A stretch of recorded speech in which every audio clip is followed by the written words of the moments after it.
वेदांत दर्शन का मतलब क्या है सुमित बताओ।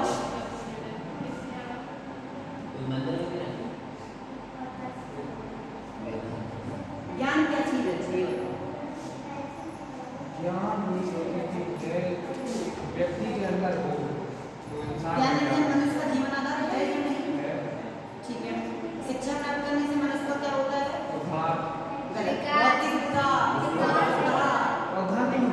बौद्धिक विकास होता है। हाँ तो उसी को उद्धार कहते हैं। अगर एजुकेशन समझ जाएगी तो उसका उद्धार हो जाएगा, वो शिक्षित हो जाएगा। उद्धार में वो चीज़ रहेगी जिसमें हमारी उद्धार वर्ड अलग होगा। उद्धार हम जब कहते हैं जैसे हमें किसी ने दया कर दी हो, ठीक है, या हमें किसी चीज़ से फाइनेंशियल प्रॉब्लम तो कहते हैं ये क्लास में तो हमारा उद्धार हो जाएगा, जीवन सफल हो जाएगा। उद्धार वो तो वही तो अगर व्यक्ति को शिक्षित उसका जीवन सफल हो जाएगा। ठीक है, बौद्धिक विकास में तुम्हारा पहले ठीक है, वो उद्धार भी आ गया और जीवन सफल हो गया। ठीक है, अगर शिक्षा नहीं होगी तो मनुष्य क्या कैसा रहेगा? एक मतलब जीवन मानव तो रहेगा लेकिन पशु हो जाएगा। ठीक है, क्योंकि उसका ना तो उसके अंदर ज्ञान आया है, ना ही उसका कौशल में वृद्धि हुई है और ना ही उसका व्यवहार में परिवर्तन हुआ है। और शिक्षा से क्या होता है? उसके मानव के विकास में तो होता ही और उसका व्यवहार भी परिवर्तन चेंज हो जाता है। ठीक है, तो भारतीय विद्वान कौटिल्य के अनुसार अज्ञान के समान मानव का कोई दूसरा शब्द नहीं। अगर हमने कहा एक तरफ हमने एजुकेशन वाले स्टूडेंट को रखी और एक जगह अनएजुकेटेड वाले को छोड़ा, दो तरीके के अपने बच्चे ये या मनुष्य को बात करें तो क्या होगा? कौन आर्गुमेंट कौन करेगा? जो अनएजुकेटेड है। ठीक है, क्योंकि उसको पता ही नहीं है कि क्या बात है, और जो एजुकेटेड वाले होंगे वो उस चीज़ को अच्छे से फाइंड करेंगे या क्लियर करेंगे। ठीक है, जैसे अगर हम दोनों में तर्क करेंगे तो जो अज्ञान लोग हैं वो क्या करेंगे? पुराने रीति रिवाजों में ज़्यादा देंगे, अंधविश्वास की बातें ज़्यादा करेंगे, उस पर ही कहेंगे कि नहीं ये तो हम गलत कर रहा है। लेकिन जो पढ़ा लिखा व्यक्ति होगा वो चीज़ों को ये नहीं कहेगा गलत है, लेकिन उसको समझाएगा, वो मानेगा नहीं। तो अज्ञान के समान मनुष्य का कोई दूसरा शब्द नहीं, यानी अगर मनुष्य का कोई दूसरा शब्द है तो कौन है? वो अज्ञान मनुष्य, क्योंकि वही तो पुरानी चीज़ों को लेके चल रहा है ना, अंधविश्वास के लिए वही चल रहा है ना। अज्ञानी हो, जो ज्ञानी होगा उन चीज़ों को नहीं मानेगा।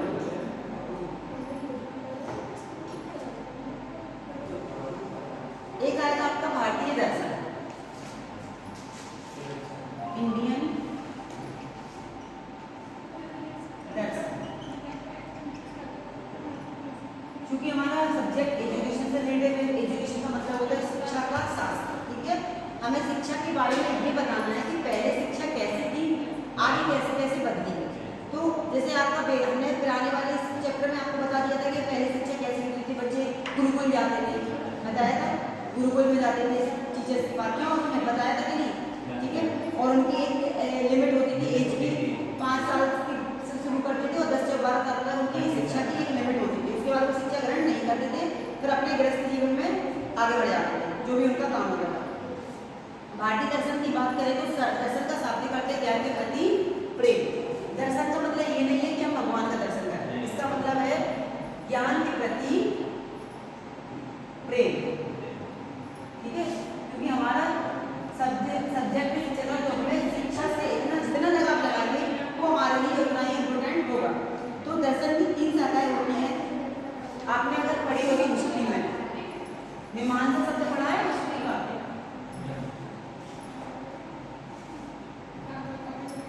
तत्व मीमांसा,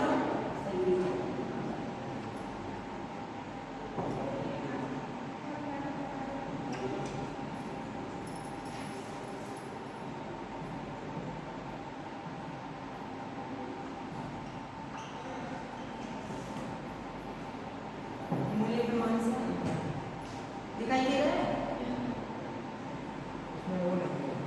अरे मैं एक गाली भी गाली और एक है ज्ञान मीमांसा।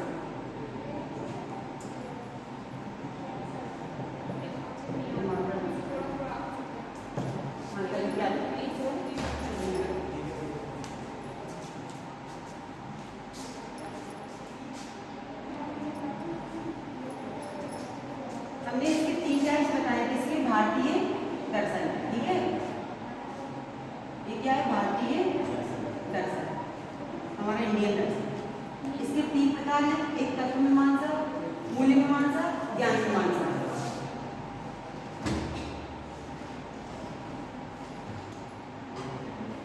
ठीक है। अब भारतीय दर्शन के अनुसार, पाश्चात्य दर्शन के अनुसार ज्ञान को कितने भागों में बांटा है? अलग अलग भागों में बांटा है। ठीक है। हाँ, ये तो 3 हुए हमारे। अब जैसे हम अगर देखें तो भारतीय दर्शन का आरंभ कहाँ से हुआ? अगर हम देखें, हमें ज्ञान की प्राप्ति कब से शुरू हुई? वेदों से। वेदों से तो पता चला ना कि वेदों में तो बताया गया है। तो हमें यहाँ से जो भारतीय दर्शन का आरंभ है वो कहाँ से हुआ? वेदों से हुआ। वेद भारतीय धर्म और साहित्य के सभी मूल्य स्रोत होते थे, क्योंकि पहले के लोग वेद ही पढ़ते थे। ठीक है, कोई बुक्स अलग से नहीं थी। अनेक दर्शन संप्रदाय ने वेदों को अपनाया, सभी ने अपने वेदों को अपनाया है। ठीक है। अब भारतीय दर्शन को 2 भागों में बांटा गया है। एक तो होता है ईश्वर में विश्वास करने वाला, और एक होता है ईश्वर में विश्वास नहीं करने वाला। जो ईश्वर में विश्वास करता है उसको क्या बोलते हैं? जो विश्वास नहीं करता, जो विश्वास करता है, जो ईश्वर को मानता है, उसे क्या बोलेंगे हम? नहीं मानता, नास्तिक। ये आस्तिक का मतलब क्या है? आस्तिक मानने वाला, ना जो मानने ईश्वर वाला। को मानता है। जो नहीं मानता है वो नास्तिक में आया ना। क्या करें? मानता है वो आस्तिक है, जो नहीं मानता वो नास्तिक। सीधी बात, आस्था से आस्तिक हो गया, ना मानने नास्तिक वाला नास्तिक हो गया।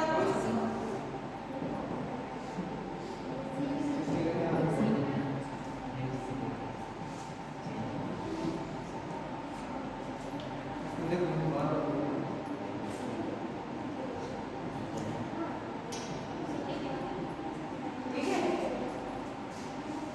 आस्तिक में क्या करेंगे हम? जो हमारे महर्षि पतंजलि थे, इनका नाम सुना है? पतंजलि। बाबा रामदेव। हाँ, महर्षि बाबा रामदेव तो अलग है, वो तो पतंजलि नाम से प्रोडक्ट बनाते हैं। पर जो महर्षि पतंजलि थे, उन्होंने योग शुरू किया, योग शिक्षा का विकास उन्होंने किया। उनके साथ बाबा रामदेव अलग है, और जो हमारे महर्षि पतंजलि थे वो अलग हैं। उनके ही चरण पर जैसे मान लो कोई एक बड़े गुरु है, सदगुरु शंकराचार्य जी हैं, अब उनके शिष्य ने शिक्षा ले ली तो वो आगे उसको बढ़ाएंगे। ठीक है। तो ऐसे ही पतंजलि थे, वो उनके जो रामदेव उनके शिष्य में आ गए ना, अब उनकी वो चला रहे हैं, योग की शिक्षा चला रहे हैं ना, योगी के लिए तो माने जाते हैं बाबा रामदेव। लेकिन उन्होंने बताया क्या नहीं बताया? पतंजलि के नाम से तो योग ऋषि का पतंजलि है, हमारे महर्षि पतंजलि। पता नहीं कि गुरु हो गए। तुमने पूछा नहीं होगा उनसे, जाना पूछना, देख नहीं सकता। हो सकता है तुम्हें बता दे। नहीं, जैसे अब जाना, अब क्या तुमने बताएंगे तो बहुत छोटे इसको मिले। उनके नाम पर पता नहीं कब चल रहा है। जो पतंजलि प्रोडक्ट है कोई इन्हीं के नाम से है, समझ में आया? महर्षि पतंजलि। तो इनके अनुसार आस्तिक का अभिप्राय क्या है? अस्थि यानी ईश्वर को मानने वाले लोग। ठीक है।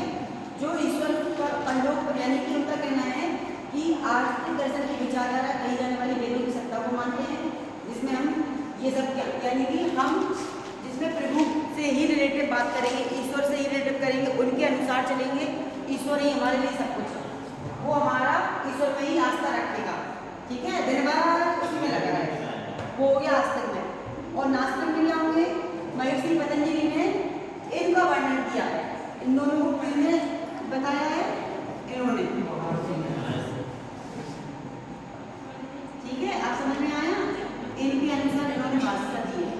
उनका नाम है महर्षि पतंजलि जी थे, वो योग के गुरु थे। इन्होंने बताया कि आस्तिक क्या है और नास्तिक क्या है। समझ में आया? क्योंकि पहले हम वेद ही पढ़ते थे, तो वेद को ये लोग ही पढ़ाते थे। ये लोग पहले वेद पढ़ते थे, फिर दूसरों को शिक्षा देते थे।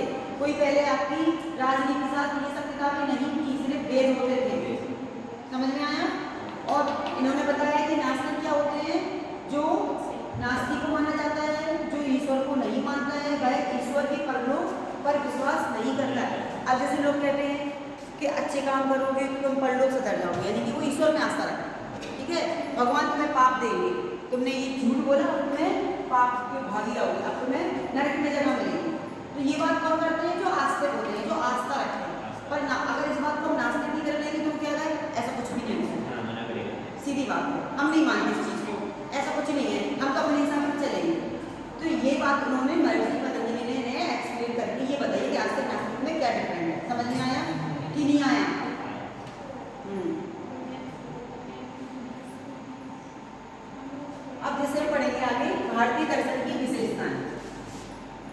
क्योंकि हम अभी पढ़ रहे हैं दर्शन शास्त्र, क्योंकि हमारा टॉपिक है वेदांत दर्शन। तो इसमें हमारा आएगा भारतीय दर्शन की क्या विशेषता रही। पढ़ाया चैप्टर की नहीं सुमेश हमारे तो भाई आपका बताओ जरा इसकी क्या विशेषता रखनी गई भारतीय दर्शन की। जैसे मैंने बताया था ये वेदों से लिया गया है, ठीक है। भारतीय धर्म दर्शन से सभी के मूल स्रोत हैं और वेदों को ही पहले अपनाया गया था। अब इसकी क्या विशेषता रहेगी दर्शन की, भारतीय दर्शन की, इंडियन दर्शन की। ज्ञान का दर्शन मतलब क्या होता है, ज्ञान की प्राप्ति करना और ज्ञान के प्रति प्रेम। तो अब हमारा जो भारतीय दर्शन है उसकी क्या रहेगी, एक तो रहेगी भारतीय दर्शन सभी दर्शनों का मूल अध्यात्मक रहा, ठीक है।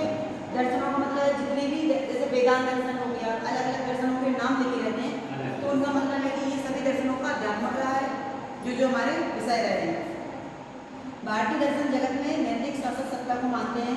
सीधी बात ये कर्मवाद के सिद्धांत पर कार्य करता है। कर्मवाद का मतलब क्या होगा बताओ, अगर हमने कहा कर्मवाद बताओ कर्म करना और बोलो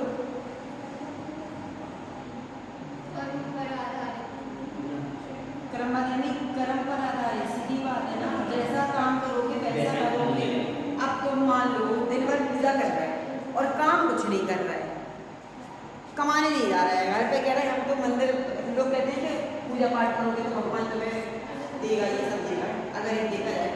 अब वो तुम पूजा पाठ तो कर रहे हो, ठीक है, तुम भगवान में आस्था रखते हो, अच्छी बात, तो मन में लगे वो भी अच्छी बात है। पर तुम जब कुछ काम नहीं करोगे तो क्या तुम्हें खाना मिलेगा, तुम्हारा घर चलेगा? तो मेरा में क्या होता है, जब तक हम काम नहीं करेंगे कुछ नहीं होगा। भले ही तुम अब जैसे अगर एग्जाम्पल दें, ठीक है, एक तरफ हमने साइंस को रखा है, एक तरफ हमने गॉड को रखा है, ठीक है, यानी ईश्वर आस्था रखा है। एक साइंस वाले हैं, एक गॉड वाले। हम ये रोज पूजा कर रहा है, डेली का काम, और ये पूजा नहीं करना, इन्होंने क्या किया है आविष्कार, ठीक है। हम एक दिन बिना पंखा के रह के अगर हम 1 घंटा पूजा कर रहे नहीं, या एक दिन हम पूजा ना करें, ठीक है, जैसे ये रोज इसका काम है हमें पूजा करनी, जो आस्था रखते हैं, इनका काम है हमें आविष्कार करना, क्योंकि इनका मतलब कुछ नहीं।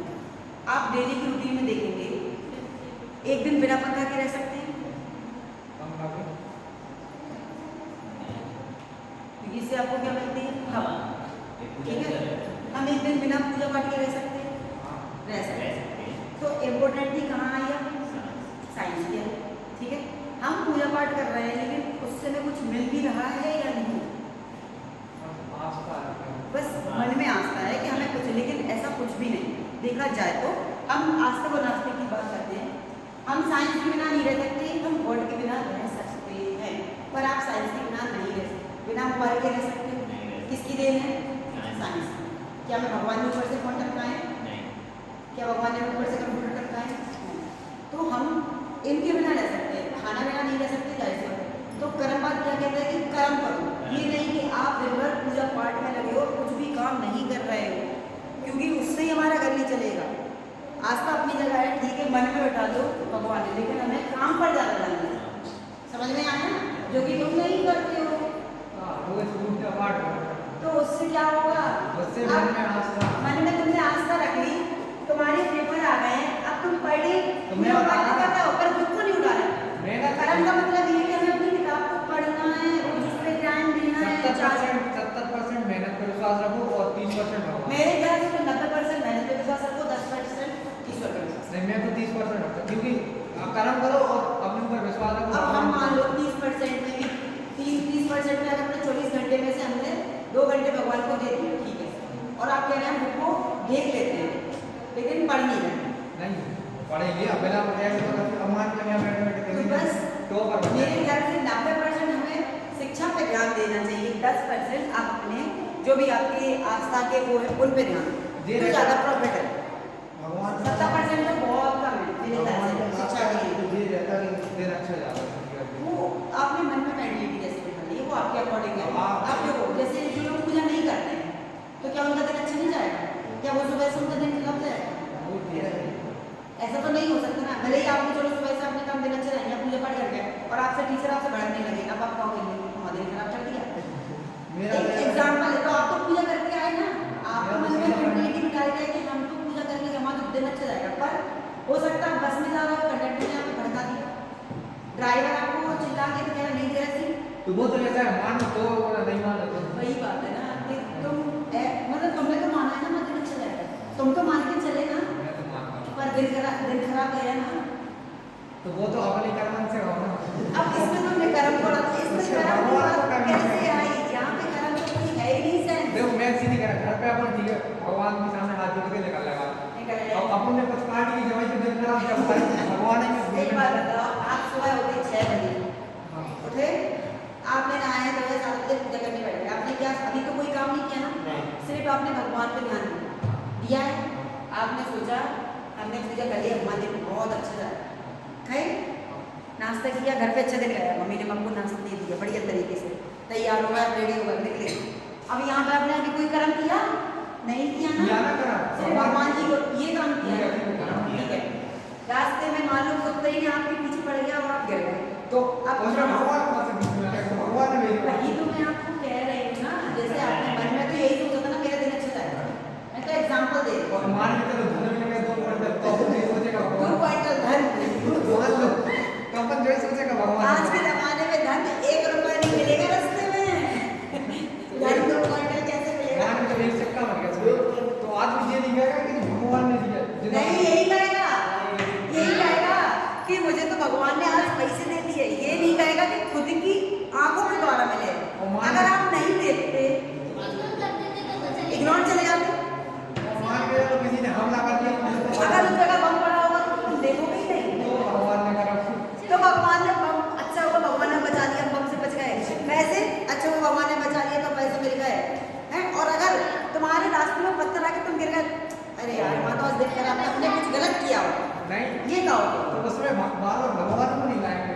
देखो यहाँ पे हमारे समाज में 2 प्रकार के लोग रहते हैं, अगर आप किसी भी मुसीबत से बच रहे तो भी आप यही कहेंगे भगवान ने बचा दिया, और अगर नहीं बच रहे जैसा लिखा होगा किस्मत में वही होने को कौन डाल सकते ये कह सकते हैं जैसा किस्मत है दे तो यहाँ ये तो दोनों तरीके की आप तरह से बात कर रहे हैं, एक चीज को मानो ना, या तो फिर ये कहो कि आपने बचा दिया भगवान ने बचा दिया, तो फिर ये भी कहो कि भगवान ने हमें गिराया, सीधी बात है, आप 2 तर्क को लेके मत चलो कि आप बच गए तो आपने भगवान वही को, बात हो गई, वो हमारे को पिक्चर नहीं है उसमें वो कहते भगवान ने मैं तो सीधी बात करती हूँ, नहीं मैं एक एग्जांपल दे रही हूँ, अगर आप भगवान को कह रहे हो कि वो मेरी रक्षा कर रहा है, तो जब आपके पास आप पे जो संकट आया तो उसमें भी आप उसको ही दोष रखो ना, फिर आप अच्छे में क्यों कह रहे हो, अगर इतना ही है तो फिर आपको क्यों नहीं बचाया, संकट में भी कहो कि भगवान ने मेरे को टकरवाया, मैं तो एक एग्जाम्पल दे रही हूँ, मैं ये नहीं कह रही कि नहीं तुम आस्था रखो मेरी तरफ से, तुम आस्था रखो, तुम 24 घंटा पूजा करो, मेरा क्या जा रहा है, आपका समय है,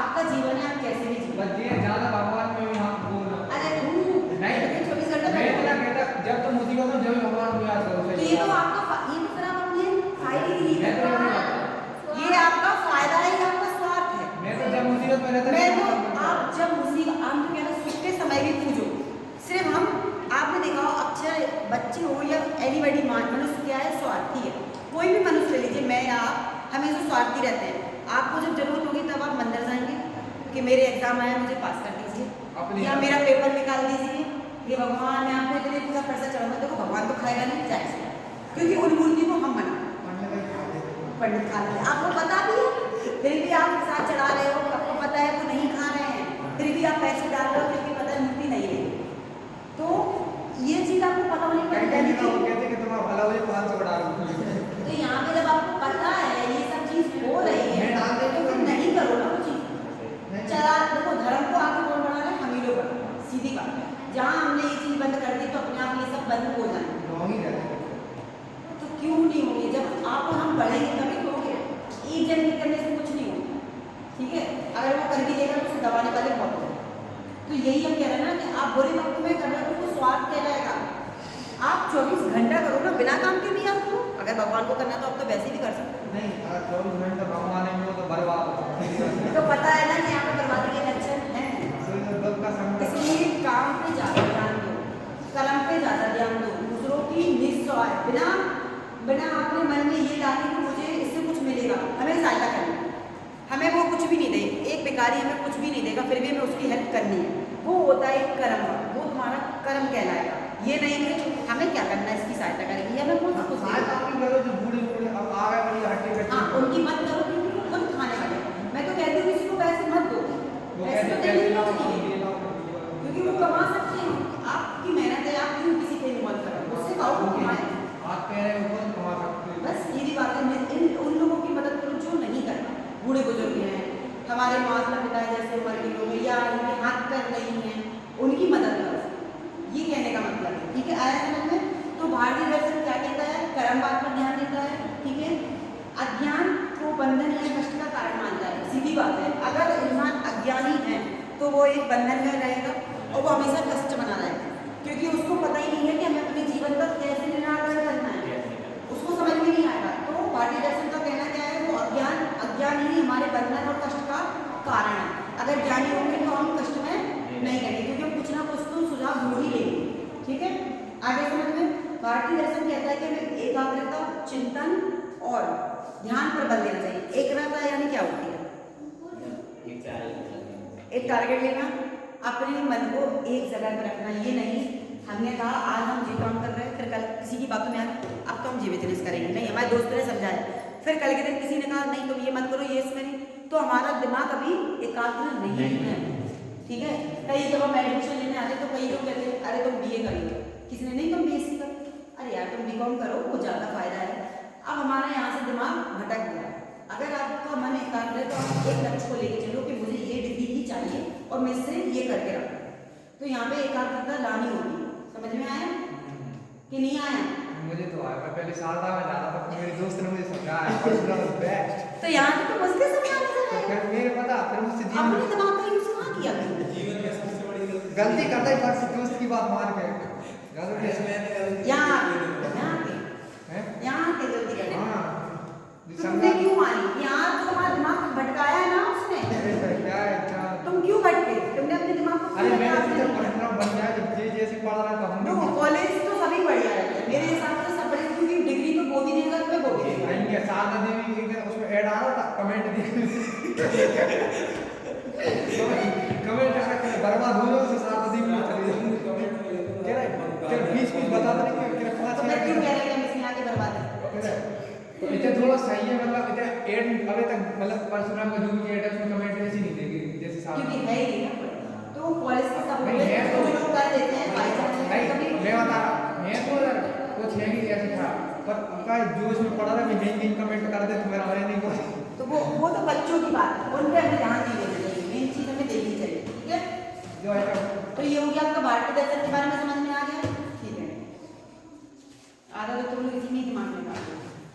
अभी तो 12 बजे तक पढ़ाना है, 12:30 किसने कहा अभी और दूसरे की क्लास में? कौन भी मैं तो पढ़ाता है, मैं तो पढ़ाता है पढ़ते रहने तो वही क्लास होनी है। हमारी 10 दिन हो गए, कम से कम 2 हफ्ते होने जा रहे हैं। एग्जामिनेशन बहुत वक्त से लगे, पेपर आ रहे है हैं। बता दीजिए। अगली साल पढ़ना है, तो आएंगे तो मैडम कल बता देंगे, जैसे कल होंगी तो आज बता देंगे। आपने सही बोला था, काम करेंगे बिना मैं जी नहीं सकता।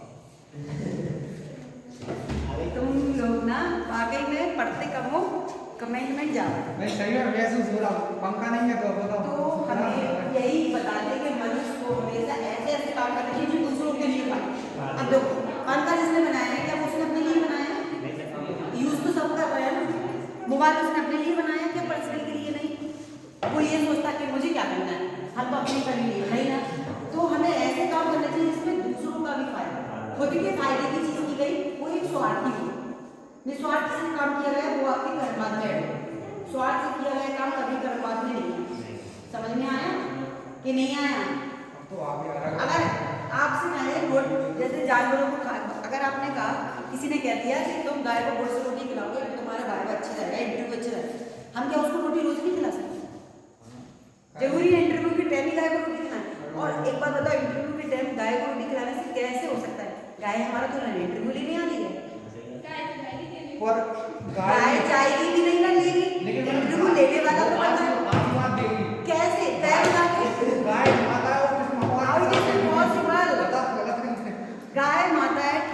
मान लिया ना, बट माता नहीं मानते हैं हम। धरती माता अपनी अगर वही गाय तुम्हारे घर के अंदर रोटी खा ले तो तुम उसे डंडे लेके नहीं भगाओ। मार दो। मैं कह रहा मैं मानती हूँ इस बात में और 100% श्योर है कि आप मारोगे।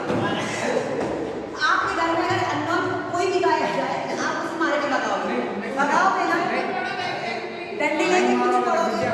किसी ने कह दिया शनिवार को इस कुत्ते को रोटी खिलानी है तो शनिवार के दिन के लिए क्या मौजूद से खिला नहीं सकते, वो बाकी दिन 6 दिन भूखा रहेगा क्या? मैं इतनी कह सकता हूँ अंदर आ जैसे गाय हो जाएगी तो उसमें हाथ से ऐसे कर दूंगा कि मैं कर दूंगा। आप मान ही नहीं सकते। नहीं बाकी वो खाने में लगी है फिर अब खा लेगी तो मैं उसे फिर भी डंडा नहीं मारूंगा, लेकिन हमारे जो बगल की है ना बहुत महंगा डंडा मारता है। पता है मैं जानती हूँ मानव की यही तो बात है ना कि मनुष्य सिर्फ अपने फायदे के लिए करता है। जब इंटरव्यू होगा तब तो मुझे ढूंढ रहा है तो मैं मुझे गाय नहीं है, बाकी टाइम तो मुझे डंडे से भगा रहा है। अभी सांप के नाग पंचमी आई है तो सांप को दूध पिलाएंगे बता रही हूँ, और अभी मिल जाए तो डंडे लेके मारोगे। अरे उसी टाइम ही फायदा है। शिवरात्रि के तो हाँ मैं बता, तो इसका मतलब ये गलत है कि हम सिर्फ एक ही टाइम फायदा देके जानवरों की सेवा कर रहे हैं। अगर हमें जानवरों की करनी है तो हम कंटिन्यू करें। हम पिक्चरों की बात नहीं कर रहे, मैं एक बात कर रही हूँ। मैं पिक्चर में वो एंकर वो नहीं कहती कि वो पान मन लगा के तो जितने भी मन पड़ा पैसे वैसे चढ़ा जाए वही है। हम उनका क्या पहली बात है ना, ये अंधविश्वास में जाता है। हमें जो अज्ञानी लोग होते हैं वो हमेशा इन बातों पर ही ज्यादा ध्यान देंगे, जबकि ऐसा कुछ भी नहीं। ये अपनी आस्था है, ये आस्था नहीं है, ये अंधविश्वास है ना, आस्था नहीं कह सकते इसे हम। वो ऐसा है मान के चलो अपन कहीं अगर भूत है अब मैं तो डरा रहा तो ये क्या है, वहम है ना। आपको सांप से डर लगता है, अब आप रात को रस्सी भी टकरा जाए तो आपका होगा सांप। अब करा नहीं करते हैं तो हम मन में जो भी बात बिठा ले वो एक वहम होता है। जैसे एक इंसान है, अगर उसको बुखार बार बार आ रहा है तो उसको दवाई दे दी वो सही नहीं।